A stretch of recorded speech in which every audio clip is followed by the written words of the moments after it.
أعوذ بالله من الشيطان الرجيم وهو الذي يتوفاكم بالليل ويعلم ما جرحتم بالنهار ثم يبعثكم فيه ليقضى أجل مسمى ثم إليه مرجعكم ثم ينبئكم بما كنتم تعملون وهو القاهر فوق عباده ويرسل عليكم حفظة حتى إذا جاء أحدكم الموت توفته رسلنا وهم لا يفرطون وهو الذي يتوفاكم بالليل ويعلم ما جرحتم بالنهار ثم يبعثكم فيه ليقضى أجل مسمى ثم إليه مرجعكم ثم ينبئكم بما كنتم تعملون وهو القاهر فوق عباده ويرسل عليكم حفظة حتى إذا جاء أحدكم الموت توفته رسلنا وهم لا يفرطون وہو اور وہی ہے الذی جو یتوفاکم فوت کرتا ہے تمہیں باللیلی رات کو وَيَعْلَمُ اور وہ جانتا ہے ما جو جرحتم کمائی کرتے ہو تم بالنہاری دن کو ثم پھر یبعثکم وہ اٹھاتا ہے تمہیں فیہ اس میں لیقضا تاکہ پورا کیا جائے اجل اجل وقت مسمن مقرر کیا ہوا مقرر ثم پھر الیہ اسی کی طرف مرجعکم لوٹنا ہے تمہارا ثم پھر ینبئکم وہ بتائے گا تمہیں بما جو یعنی ساتھ اس کے جو کنتم تھے تم تعملون عمل کرتے سوری اگر اسے میں نے تعلمون پڑھا ہو تو تعملون وہو اور وہ القاہر غالب ہے فوق اوپر عبادی ہی اپنے بندوں کے ویرسل اور وہ بھیجتا ہے علیکم تم پر حفظتن نگہبان حتی یہاں تک کہ اذا جب جاء آتی ہے احد ایک کم تم میں سے کسی ایک کو احدکم الموت موت توفت فوت کرتے ہیں اسے رسولنا ہمارے بھیجے ہوئے وہم اور وہ لا یفرطون نہیں وہ کمی کوتاہی کرتے اور وہ ایسا ہے کہ رات میں تمہاری روح کو قبض کر دیتا ہے اور جو کچھ تم دن میں کرتے ہو اس کو جانتا ہے پھر تم کو جگہ اٹھاتا ہے تاکہ میعاد معین تمام کر دی جائے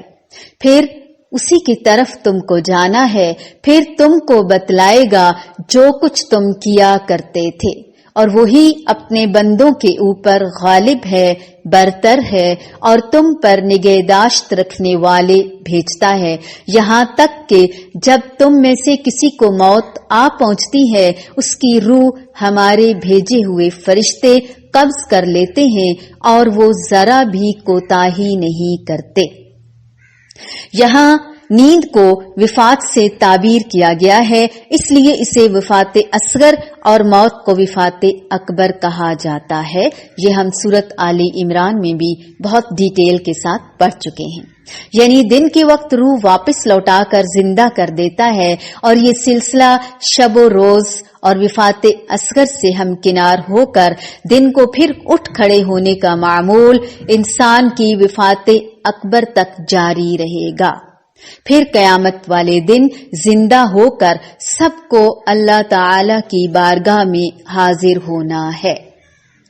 تو رات کو سونے کے اذکار، باوضو ہو کر سونا، عشاء کی نماز چھوڑے بغیر، یعنی چھوڑ دیتے ہیں نا اکثر، تھک گئے ہیں، اچھا کوئی بات نہیں صبح سے شروع کریں گے، نہیں، عشاء کی نماز پڑھنا، اذکار کرنا، سورۃ الملک، سورۃ السجدہ، پھر اس میں سجدہ ہے اس کی ادائیگی، پھر البقرہ کا آخری رکوع، ماشاءاللہ اب تک آپ کو زبانی یاد ہو گیا ہوگا، پھر معوذات یعنی آخری 3 صورتیں، قل هو اللہ احد اور قل اعوذ برب الفلق اور قل اعوذ برب الناس، تینوں کو پڑھ کے اپنے اوپر دم کرنا، سونے کی دعا مانگنا، پڑھنا نہیں، مانگنا سمجھ کے کہ اللہ میں تیرے لیے ہی سو رہی ہوں، تو ہی مجھے اٹھائے گا، تو ہی مجھے فوت کرے گا، تو ہی مجھے دوبارہ زندہ کرے گا۔ تو رات کو ہماری روح قبض کر لیتا ہے وہ، اور دن کے ہماری ہر کام کو، حرکت کو وہ دیکھ رہا ہوتا ہے۔ پھر دوسرے روز وہ ہمیں اسی کاروبار کے عالم میں واپس بھیج دیتا ہے تاکہ زندگی کی مقررہ مدت پوری ہو جائے۔ آخر کار اسی کی طرف واپسی ہے، ہمیشگی والی۔ پھر وہ بتائے گا کہ کیا کرتے تھے تم۔ یہاں اللہ تعالی کی صفت واہو القاہر، اللہ کا نام صفاتی اور صفت، قاہر کا مطلب ہے قہر کرنے والا، غلبے والا۔ اللہ سبحانہ و تعالی اپنے سارے بندوں کو مغلوب کر سکتا ہے، سب اس کے قبضہ قدرت میں ہیں، سب اس کے کنٹرول میں ہیں۔ اس لیے کوئی بھی شخص جب تکبر کرتا ہے تو اللہ تعالی اس کو پکڑ لیتا ہے۔ غرور کا سر ہمیشہ نیچا ہوتا ہے۔ رسول اللہ صلی اللہ علیہ وآلہ وسلم نے فرمایا، ایک شخص 2 چادریں پہن کر اکڑ کر چل رہا تھا اور اپنے جی میں اترا رہا تھا کہ میں تو بہت اچھا لگ رہا ہوں۔ اللہ تعالی نے اسے زمین میں دھسا دیا اور اب وہ قیامت کے دن تک زمین میں دھستا چلا جا رہا ہے۔ استغفر اللہ۔ کوئی بھی اللہ کی نعمت کو پا کر ہم شکر گزار بندے نہیں بنتے، بلکہ غرور اور تکبر کرنے لگتے ہیں۔ اللہ ہمیں غرور اور تکبر سے بچائے۔ تو کس کی طاقت سامنے آتی ہے؟ اللہ تعالیٰ کی۔ پھر یہ کہ وہ ظالم اور جابر پر بھی قہر والا ہے، یعنی تکبر کرنے والے کو بھی پکڑتا ہے، ظلم کرنے والے کو بھی وہ پکڑ سکتا ہے، جبر کرنے والے کو بھی پکڑ سکتا ہے، لیکن ڈھیل دیتا ہے شاید کہ بدل جائے۔ حضرت ابو ہریرہ رضی اللہ تعالی عنہ کہتے ہیں، ابو جہل نے کہا، کیا محمد صلی اللہ علیہ وآلہ وسلم تمہارے سامنے اپنا چہرہ زمین پر رکھتے ہیں، یعنی نماز پڑھتے ہیں؟ اسے کہا گیا، ہاں ایسا ہی کرتے ہیں۔ تو کہنے لگا، لات و عزا کی قسم، اگر میں ایسا کرتا ہوا اسے دیکھ لیتا ہوں تو میں اس کی گردن رون دوں گا یا ان کا چہرہ مٹی میں ملا دوں گا، نعوذ باللہ۔ بس وہ رسول اللہ صلی اللہ علیہ وآلہ وسلم کے پاس آیا۔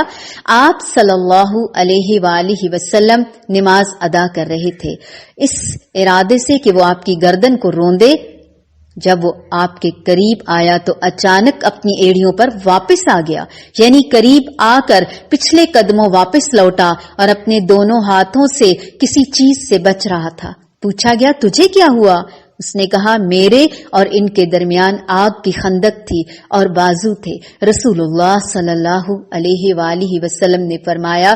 اگر وہ قریب ہوتا تو فرشتہ اس کا ایک ایک عضو نوچ ڈالتا، فرشتے اسے